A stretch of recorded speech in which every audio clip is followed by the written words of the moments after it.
Hello and welcome to the video of principle of potentiometer.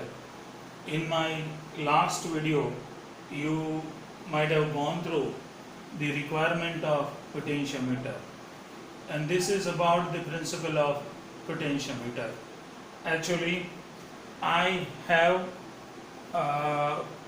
made 4 slides of this principle which I will be keep moving on this presentation.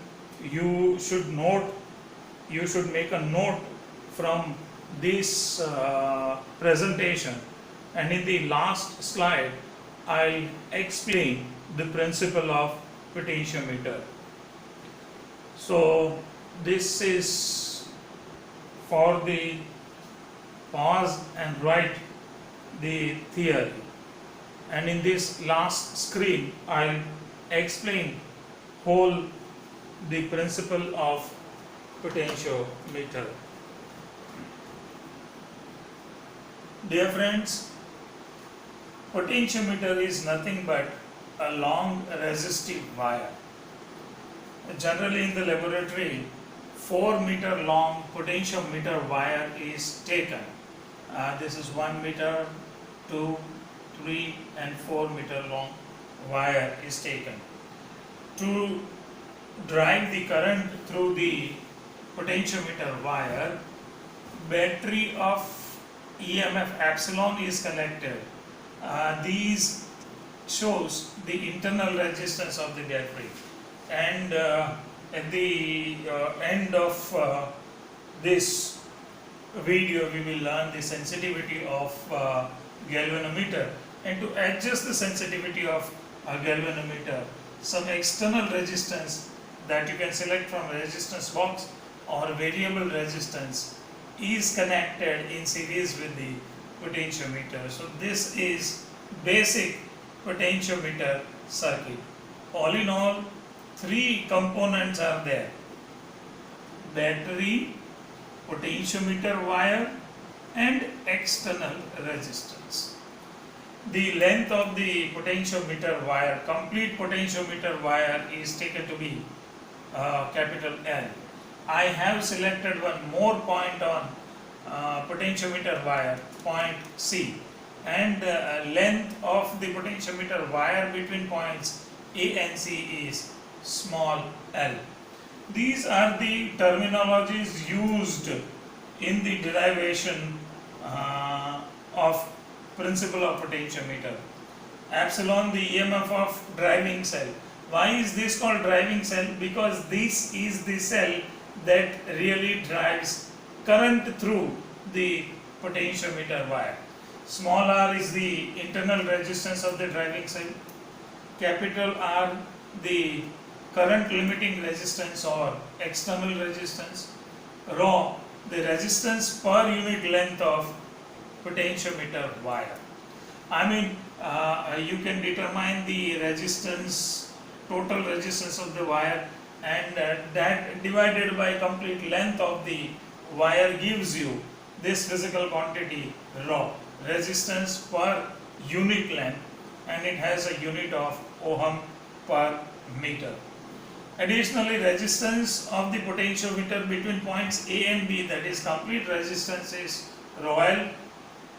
The resistance of the potentiometer wire between points A and C is small rho L.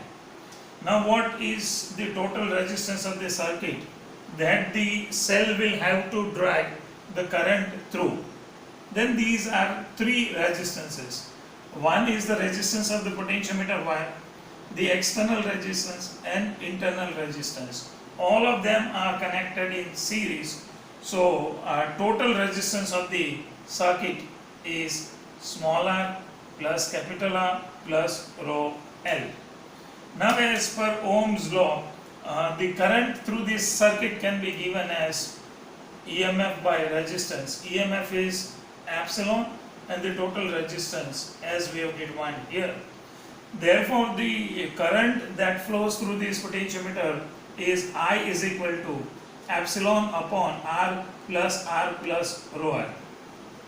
Now, what is the potential difference between points A and C? Then VAC, that is potential difference between point A and C, can be given as current flowing through the potentiometer into resistance between point A and C. Resistance between point A and C is small rho l.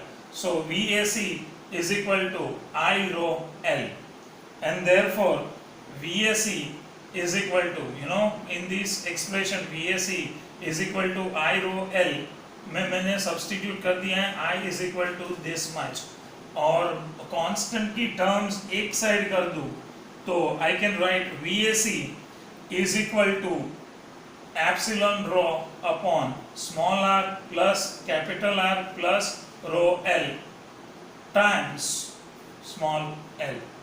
ये bracket में रखी हुई पूरी quantity constant है, epsilon rho small r capital R, and therefore I can write VAC is proportional to L, and this makes the working principle of potentiometer wire, the potentiometer, that is in words potential difference between any 2 points. I have selected A and C is the potential difference between any 2 points on potentiometer is directly proportional to the length, that is L, between those 2 points.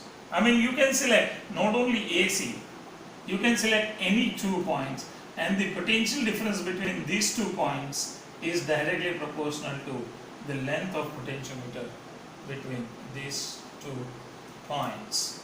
In the theory that in my earlier slides, you have a simple ratio, that is sensitivity of the potentiometer, that you can go through. It's a bit simple. So this is all about principle of potentiometer. Thank you.